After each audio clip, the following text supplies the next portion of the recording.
Assalamualaikum dan salam sejahtera. Saya Ahmad Iqbal Aziz Muhammad Hanif, kru Maestro TV Channel BPSS SK Sultan Omar. Untuk pengetahuan kawan-kawan, hari ini merupakan hari taklimat dan pendaftaran murid tahun 1 perdana dan PPKI tahun 2026. Mari kita saksikan perjalanan program pada hari ini. Jom!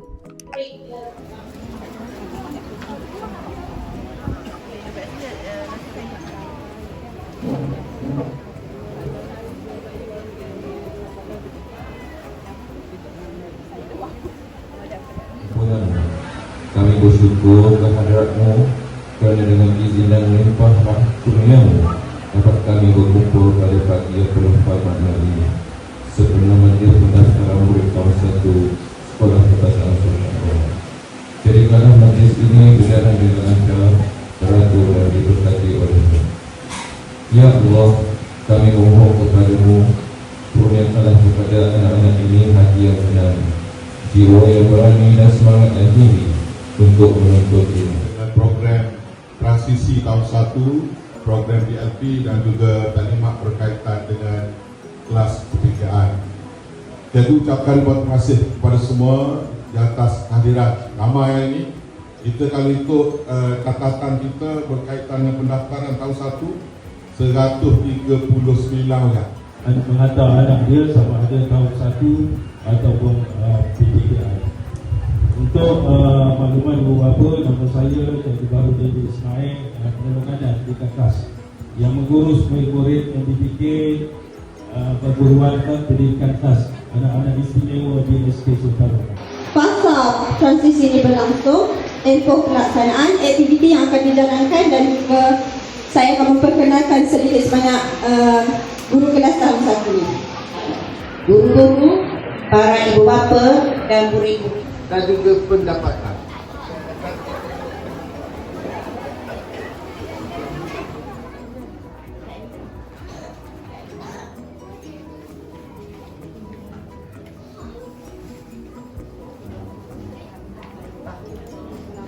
Boleh Tuan kongsikan sedikit perasaan Tuan pada hari ini?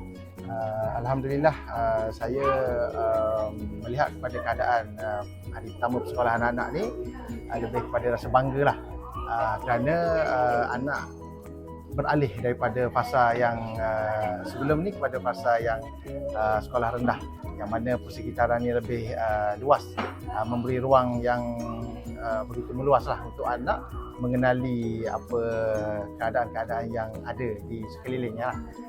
Dan secara keseluruhannya saya melihat satu perkembangan yang baik lah bagi pembesaran ataupun perkembangan anak saya di sekolah. Begitu juga dengan saya melihat jugalah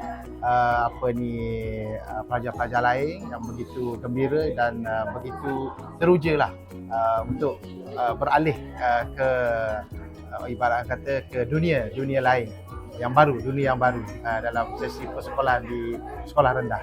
Macam itulah.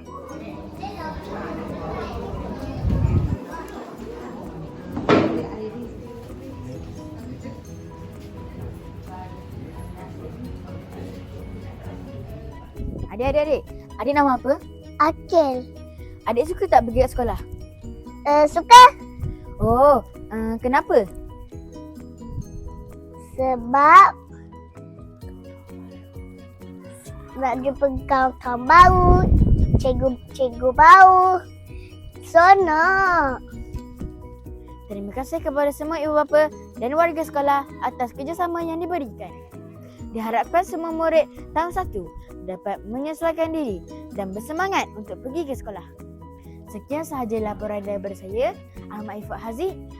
Terima kasih dan Assalamualaikum. Bye.